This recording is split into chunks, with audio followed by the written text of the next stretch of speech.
ಅನುದಿನದ ಆಹಾರ ಆಗಸ್ಟ್ 20 ಗುರುವಾರ. ದೇವರ ಬಲವನ್ನು ಧರಿಸಿಕೊಳ್ಳಿರಿ. ಯೆಶಾಯ 52 1ನೇ ವಚನ. ಚೀಯೋನೇ, ಎಚ್ಚರಗೊಳ್ಳು, ಎಚ್ಚರಗೊಳ್ಳು, ನಿನ್ನ ಪ್ರತಾಪವನ್ನ ಧರಿಸಿಕೋ. ಯೆರೂಸಲೇಮೇ, ಪರಿಶುದ್ಧ ಪಟ್ಟಣವೇ, ನಿನ್ನ ಚಂದದ ಉಡುಪನ್ನ ಹಾಕಿಕೋ. ಒಬ್ಬ ತಂದೆಯು ಮಲಗಿರುವ ತನ್ನ ಮಕ್ಕಳನ್ನ ಎಬ್ಬಿಸುತ್ತಾನೆ, ಏಕೆಂದರೆ ಅವರು ಶಾಲೆಗೆ ತಯಾರಾಗುವ ಸಮಯ ಬಂದಿದೆ. ಅವನು ಅವರನ್ನು ಎದ್ದು ತಯಾರಾಗಿ ದಿನವನ್ನು ಪ್ರಾರಂಭಿಸಲು ಉತ್ತೇಜಿಸುತ್ತಾನೆ. ಆದರೆ ನಮ್ಮ ಪರಲೋಕದ ತಂದೆಯು ಎಚ್ಚರವಾಗು, ಎಚ್ಚರವಾಗು ಚೀಯೋನೇ ಎಂದು ಕರೆದಾಗ ಆತನು ನಮ್ಮನ್ನು ಸಾಮಾನ್ಯ ಕೆಲಸಗಳಿಗಾಗಿ ಎಬ್ಬಿಸುತ್ತಿಲ್ಲ. ತನ್ನ ಬಲವನ್ನು ಧರಿಸಿಕೊಳ್ಳಲು ಆತನು ನಮ್ಮನ್ನು ಕರೆಯುತ್ತಿದ್ದಾನೆ. ಒಬ್ಬ ಪೊಲೀಸ್ ಅಧಿಕಾರಿಯು ತನ್ನ ಸಮವಸ್ತ್ರವನ್ನು ಧರಿಸಿದಾಗ ಅವನು ತನ್ನ ಕರ್ತವ್ಯಗಳನ್ನು ನಿಭಾಯಿಸಲು ಸಿದ್ಧನಿದ್ದಾನೆ ಎಂದು ಅದು ನಮಗೆ ಸೂಚಿಸುತ್ತದೆ. ಅವನ ಸಮವಸ್ತ್ರವು ಸರ್ಕಾರವು ಅವನಿಗೆ ವಹಿಸಿಕೊಟ್ಟಿರುವ ಅಧಿಕಾರವನ್ನು ಸ್ಪಷ್ಟವಾಗಿ ಪ್ರತಿನಿಧಿಸುತ್ತದೆ. ಆತನು ತನ್ನ ಅಧಿಕೃತ ವಾಹನದಲ್ಲಿ ಗಸ್ತು ತಿರುಗುವಾಗ ಅಪರಾಧಿಗಳು ಮತ್ತು ಕಾನೂನನ್ನು ಮೀರುವವರು ಅದನ್ನು ಗಮನಿಸಿ ಭಯಪಡುತ್ತಾರೆ.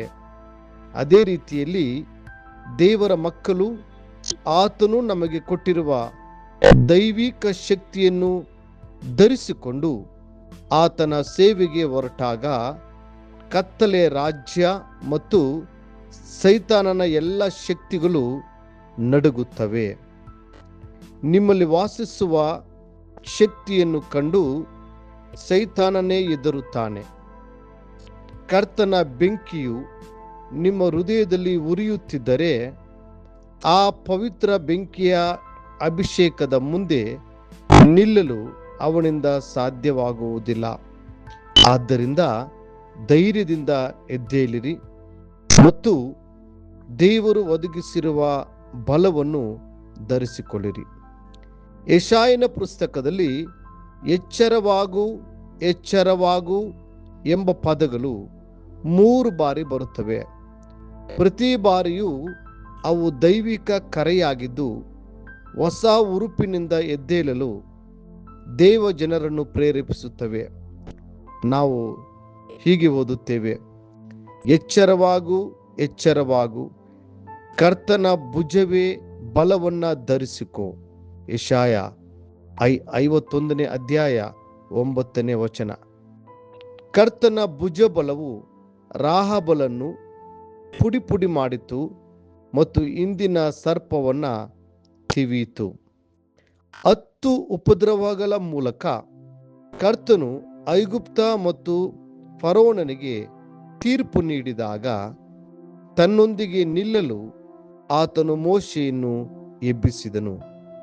ಮೋಶೆಯ ಕೈಯಲ್ಲಿ ಕೋಲನ್ನು ಕೊಡುತ್ತಾ ದೇವರು, ನನ್ನ ಅಧಿಕಾರವನ್ನು ಹಿಡಿದುಕೋ ಎಂದು ತಿಳಿಸಿದನು. ಆ ಕೋಲನ್ನು ಹಿಡಿದು ಮೋಶೆಯು ಇಸ್ರಾಯೇಲರನ್ನು ಐಗುಪ್ತದಿಂದ ಮಹಿಮಾಭರಿತ ವಿಜಯದೊಂದಿಗೆ ಮುನ್ನಡೆಸಿದನು. ಅದೇ ರೀತಿಯಾಗಿ ಆತನಿಗಾಗಿ ದೊಡ್ಡ ಮತ್ತು ಅತಿ ಪರಾಕ್ರಮದ ಕಾರ್ಯಗಳನ್ನು ಸಾಧಿಸುವಂತೆ ನೀವು ಕರ್ತನ ಶಕ್ತಿಯನ್ನು ಧರಿಸಿಕೊಳ್ಳಿರಿ. ನೀವು ಎದ್ದು ಪ್ರಕಾಶಿಸಲು ಕರೆಯಲ್ಪಟ್ಟಿದ್ದೀರಿ.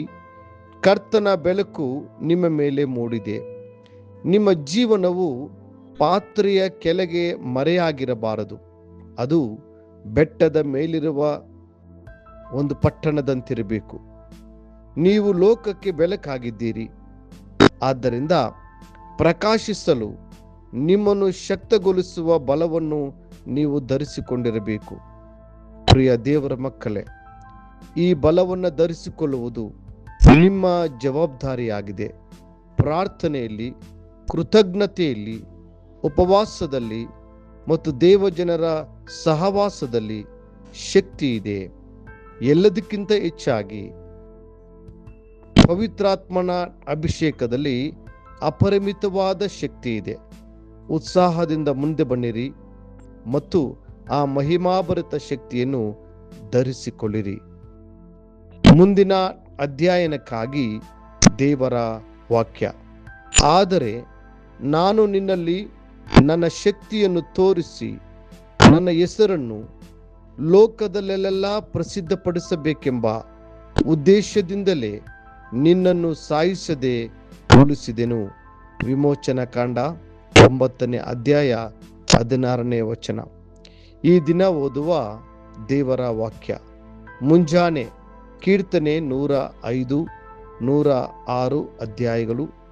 ಸಂಜೆ 1 ಕೊರಿಂಥದವರಿಗೆ 3ನೇ ಅಧ್ಯಾಯ. ದೇವರು ನಿಮ್ಮನ್ನು ತನ್ನ ಶಕ್ತಿಯಿಂದ ತುಂಬಿಸಿ ನಡೆಸಲಿ.